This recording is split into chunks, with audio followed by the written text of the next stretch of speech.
We're going to win so much, you may even get tired of winning. And you'll say, please, please, it's too much winning. We can't take it anymore. Mr. President, it's too much. And I'll say, no, it isn't. We have to keep winning. We have to win more. We're going to win more.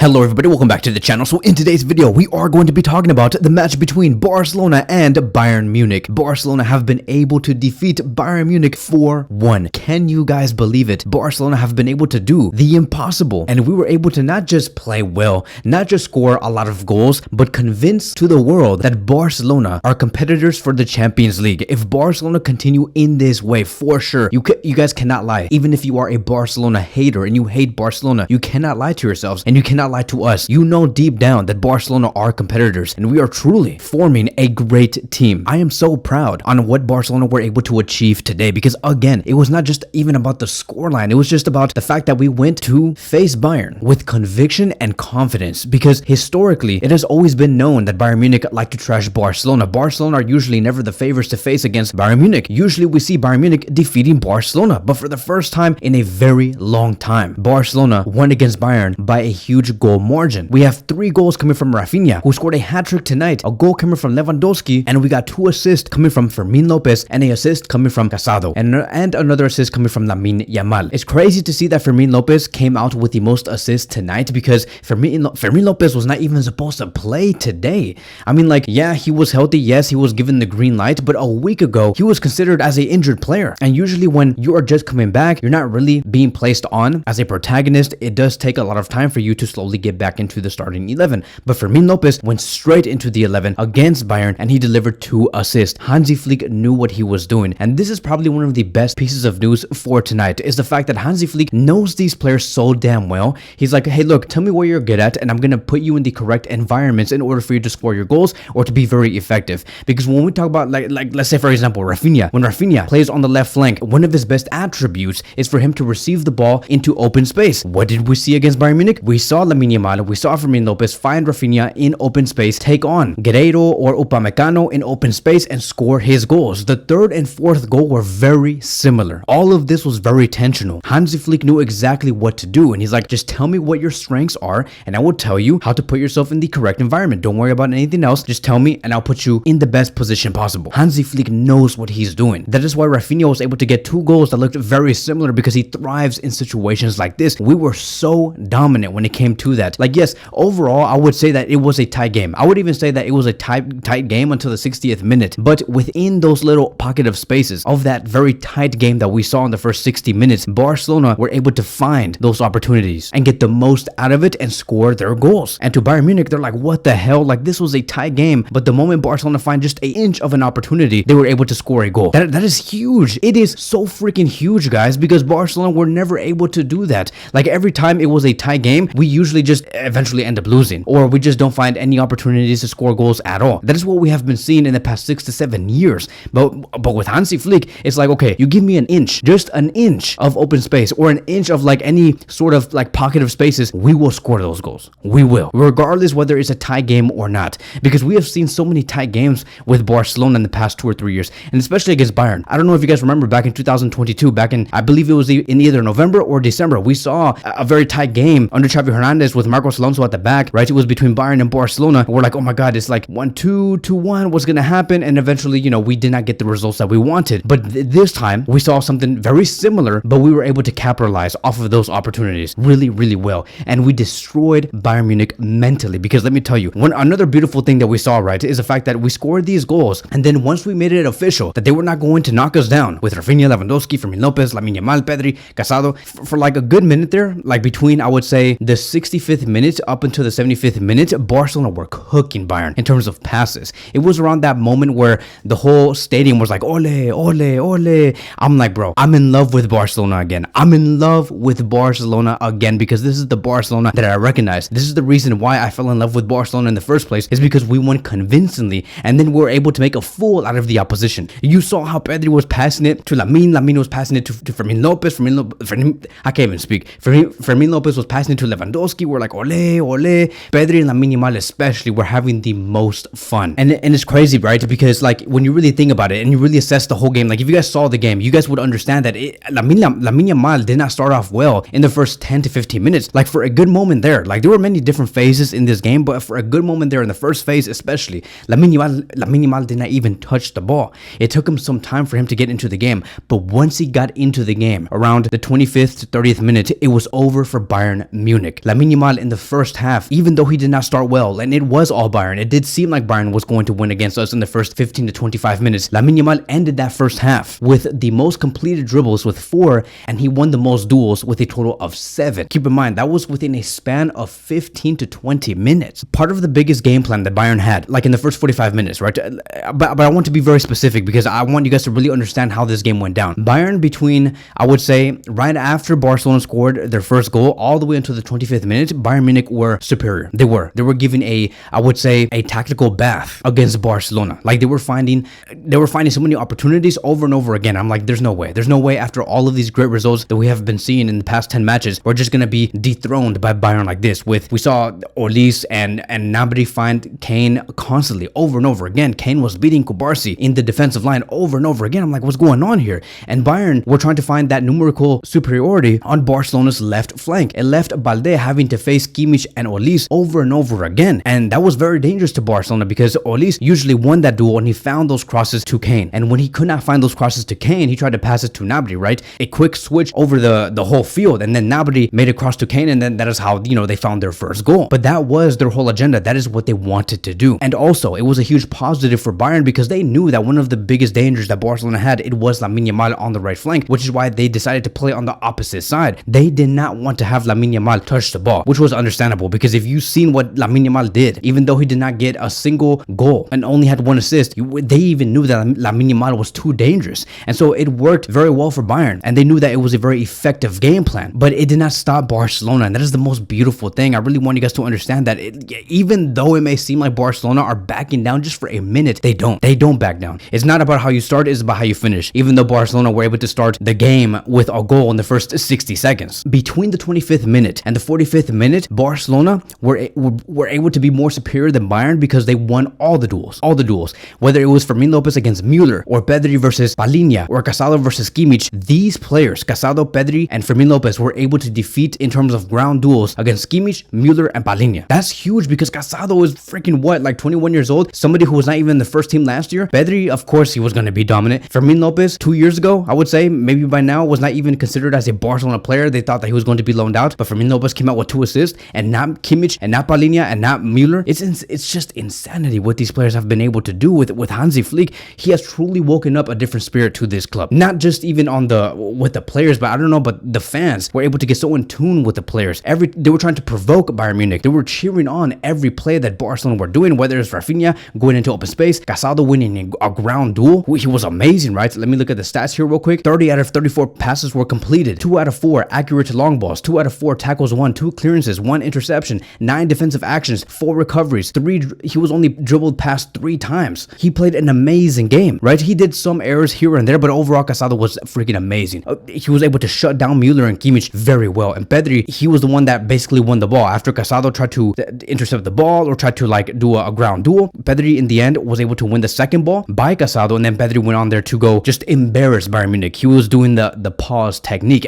Oh my god, bro. I'm blowing out my own mind because now that I think about it, remember how I did say that we're not gonna do the pausa and that Pedri needs to like not do this anymore because we need to be more direct. Pedri was doing this over and over again against Bayern, over and over again. And this goes back to what I did say in my most previous video. When you guys ask me what is Barcelona's style of play, there is no specific style of play. There's everything. We play everything. We play counters. We play deep blocks. We play mid blocks. We play freaking switch to the other side of the field and then go forward. We play freaking Balde going down the left flank and we go forward. Koundé turning like a fool for some reason and we go forward. Like we play everything. We play tiki-taka, you name it. We do everything. But Barcelona is able to do that. And I said this before. This is a compliment to the players. Hansi Flick is complimenting these players by saying, you guys don't need to be so limited by one style of play. You guys can do everything. Do everything. Be as direct as Bayern from 2020. Be as possession dominant as Man City from freaking 2023. Be as lethal in open spaces like Real Madrid back in 2019 and 20 and 2021 and 2022. You guys are able to do all of that. You guys are not supposed to be limited at all. And so Pedri was doing the pausa. The Bayern players were confused, and then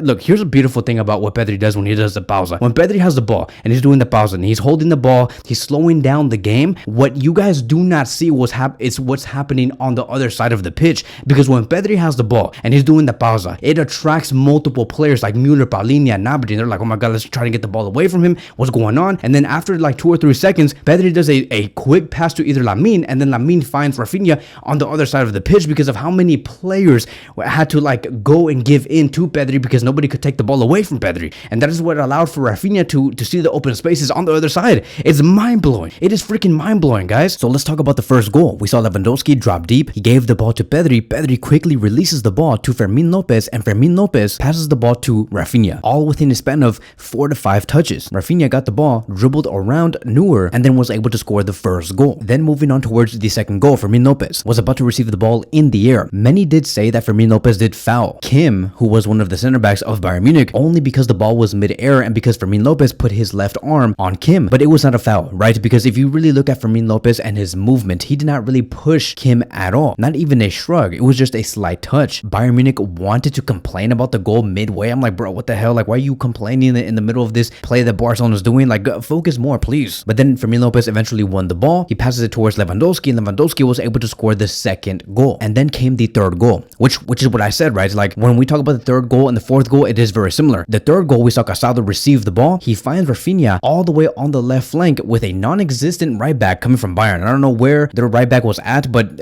apparently Bayern Munich were still too focused on creating that numerical advantage up top with Guerreiro and Olis trying to take on Balde, but both of them were up and nobody was there to mark Raphinha, who was up top on the left side. He receives the long ball from Casado, which was amazing, right? Because Barcelona overall were creating like long ball madness all over the pitch. Raphinha gets the ball, he shoots with his right foot, and he was able to place the ball to the top right corner, and it was 3-1 from there. And then the fourth goal, we saw Bayern Munich with the ball. Olis was trying to dribble through the players. Balde wins the ball. Pedri eventually gets the ball yet again. He does the pausa, right? He was able to slow down the play. Bayern Munich were confused. They're like, what's going on? I thought you guys were going to pass it faster, but Pedri was like, no, I'm going to take my time. And then he easily finds Lamine Yamal on the right flank, and with Lamine Yamal's vision, right, his great vision, he was able to find Raphinha on the left flank yet again, making a long ball to the other side of the pitch, and then they made it 4-1. Correct me if I'm wrong, but I do think that Lamine Yamal made a very similar pass to Raphinha already from the right flank. I don't know which game it was, but it was one of the best passes that we have seen coming from Lamine Yamal. But this is one of like his best traits. Like Lamine Yamal really does know how to receive the ball and find Raphinha and his runs. And I'm like, that's it, bro. Like that is all we need. It's focus, concentration, aggressiveness, know your roles, always hustle, never ever back down at all. No matter what happens, no matter what the opposition does, you never back down. This Barcelona team is mentally very mature. And here's going to be another thing I do want to say. It's probably going to be my last point. First of all, I still want to congratulate Pedri, Casado, Fermin Lopez for dethroning the midfield of Kimmich, Müller, and Paulinho. I also want to thank Lamine Yamal for dethroning Alphonso Davies. Lamine Yamal was having one of his best games of his career, and against Alphonso Davies. This night is going to go down in history as one of Lamine Yamal's best games, right? It's going to go down as one of his best games. He was able to just take on Gnabry, Davies, whoever came in. Paulinho, Lamine Yamal was having fun out there. Like if he was freaking Messi. I know it's going to sound crazy. I know that it sounds a little weird for me to say that Lamine Yamal looked like Messi out there, but he really does. And I'm sorry. I am sorry, everybody, but he really does look like Messi. I would also say he has a little touch of Ronaldinho. I don't know if you guys caught that that type of pass, you know, where you like move your leg to the back of your other leg, and you know what I mean. Like I don't even know what to call that pass, but Lamine Yamal was just being creative out there. So I want to thank Lamine Yamal for having an amazing game. Pedri, Fermin Lopez, Casado, you guys were amazing. Koundé was always defensively very stable against Davies. Kubarsi, he did what he had to do. Inigo Martinez, amazing. Lewandowski, you know, he got his goal. But going back to Raphinha, right, I want to make this very clear, and I want all of you guys to hear me very well. And I hope, right, that, you know, all these Real Madrid fans that like to come to this YouTube channel, because I'm noticing you guys, right? I want you guys to know, to all the Madrid fans, and I want the Barcelona fans to know that Raphinha is the best Brazilian player in the world. You are going to come with the idea of saying Vinicius because he scored a hat trick against Dortmund. Bro, let it go. Okay, because let me tell you something. Raphinha is somebody who is not even supposed to be here in the first place. Everybody said that Raphinha is not even Brazilian because of the way that he played. Because he couldn't dribble like Vinicius. He was not entertaining like Neymar Jr. or Ronaldinho. Everybody said that. But you have to respect what Raphinha has been able to do in his career so far. He is peaking at the right moment. He's 27 years old. And right now, with the limited abilities that he does have as a football player, right, through his technique, he is able to get the most out of what he can. Vinicius is gifted with football technique. Raphinha is not. Okay, Raphinha is not a player that can take on 1 to 2 players within a span of like a second. He can't do that. But Raphinha still scores 3 goals in one game. And against Bayern Munich. He did it against Bayern, bro. Against Bayern. And he has to be, to me, the best Brazilian player in the world. And stats do back that up. And I'm sorry. You guys probably came with the idea, once again, especially the Madrid fans. Oh yeah, Endrick is going to be better than Raphinha. Rodrigo is the best right winger in the world. Vinicius is better than Raphinha on the left flank. Bro, none of those Brazilian players, none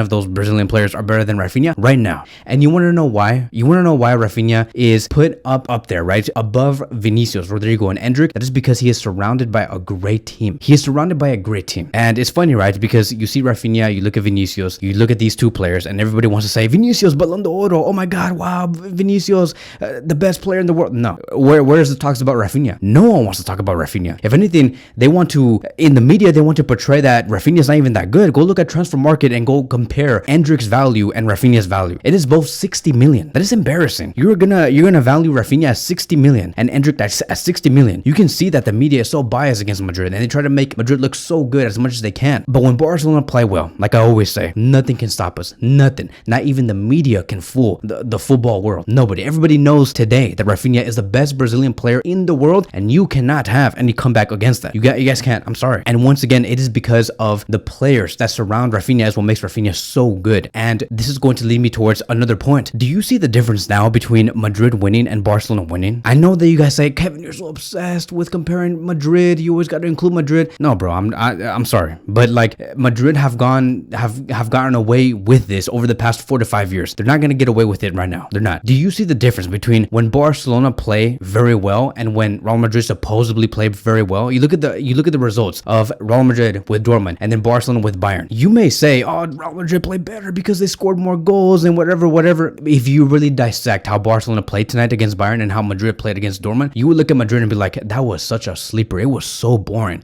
It was just Madrid they just were passive. They had a deep block and that's basically it. And once they wait for the mistake of the opposition, they just take a pass to Vinicius and Vinicius just saves the day, right? Vinicius saves the job for Ancelotti. That is basically their football. They're not putting Madrid over Vinicius. They're literally saying Vinicius is us. It is Vinicius FC. It is not Real Madrid. You guys claim that.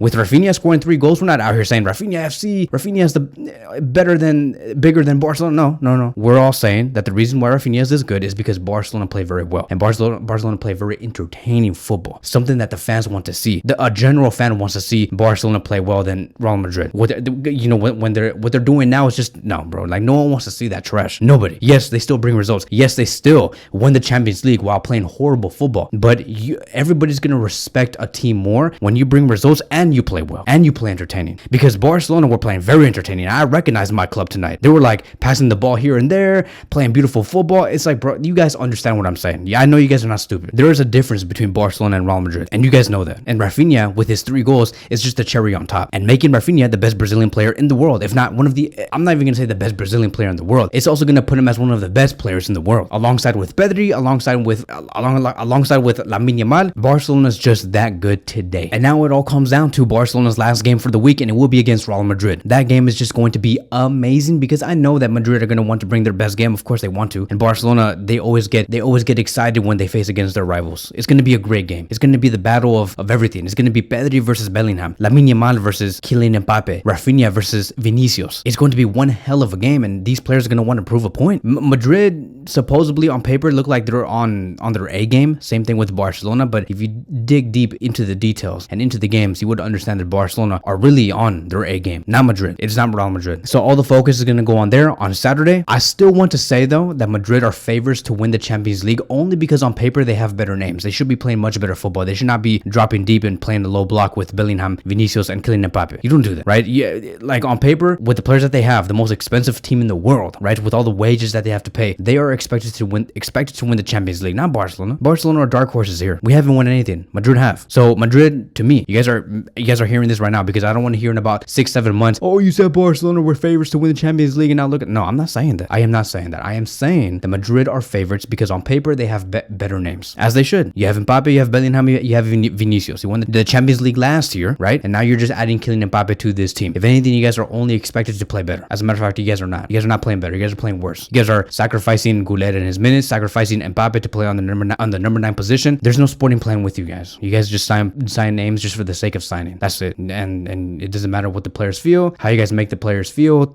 through their careers. There's no sporting plan, bro. Here in Barcelona is very different. Every player has a purpose in their position. They have a purpose in their role. That is the difference. And so that is it. I'm going to be talking way more about this game. I'm going to be talking about the pre-match preview between Barcelona and Real Madrid very soon, later down this week. I want to thank you guys so much for watching, and I will see you guys in the next one.